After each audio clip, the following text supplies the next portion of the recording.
Ano po yung tanong? So, ang tanong ko, nasa agenda nyo ba? Kung halimbawa maluklo kayo, do you have a listing of the areas that must be changed in the Constitution? Yung una kasi, ang tanong ko, kung magkaroon ng another kind of government which is other than what we have now, meaning the normal, no? That's a very substantial presumption. Very substantial presumption. But, natutuntong ko na po yung ibig niyong tukuyin. Okay. Una sasagutin muna yung presumption of a revolutionary situation.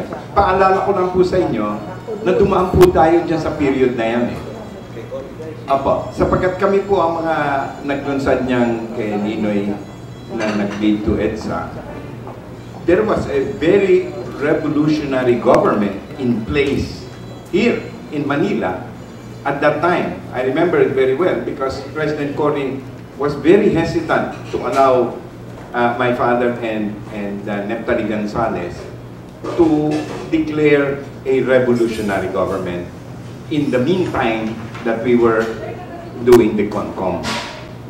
Subject to a new constitution, we had a revolutionary government. We had several actions that we took at that time that were revolutionary. One, we demonetized the Bagong Lipunan currency, if you remember. Sapagkat nung eleksyon ng snap election, nagpa-imprenta po ng napakarami po niyang kwartang yan. Na Mickey Mouse money po yan, na may nakalagay na Bagong Lipunan, na ginamit po doon sa eleksyon ng snap election.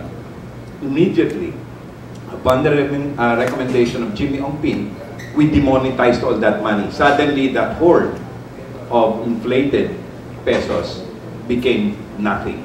Napakarami pong tao dyan, papuntang Pangasinan at Ilocos. Karton-karton po ang dalang pera niyan, biglang naging abo ang pera niya.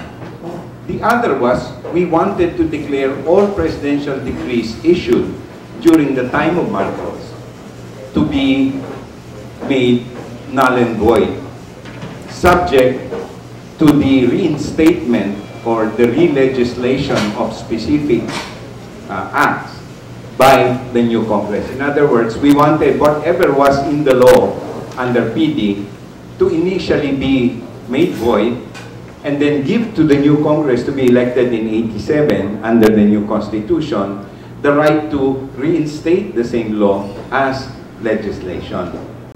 That would have, for example, removed the onerous PD that removed, ano ba tawag dito, yung sobrang taas ng interest sa pautang?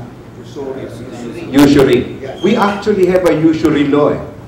But during the time of Jobo, when the interest rates went up to 45%, a PD was issued suspending the usury law so that the banks could lend to you at 44%. You remember this?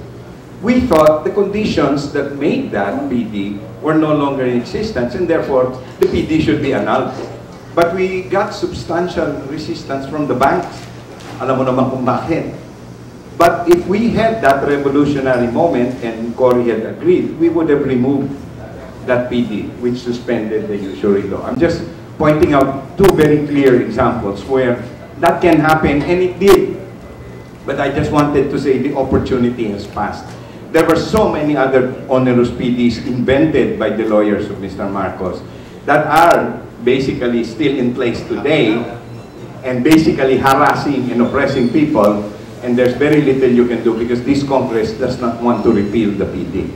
Again, you have a Congress that is voting on its own self-interest, and the lobby, say on tariff rates, for example, or preferential rates in tariff revenue rates, hindi na po natin magagalaw ngayon yan dahil sa Kongreso. Pero nangyari na po yan at pwede pong mangyari. Ang tanong po nyo sa akin, bilang gobernador, mangyayari po ba yung revolutionary situation? Natatakot po kong isipin ko ano yung ibig nyo sabihin doon.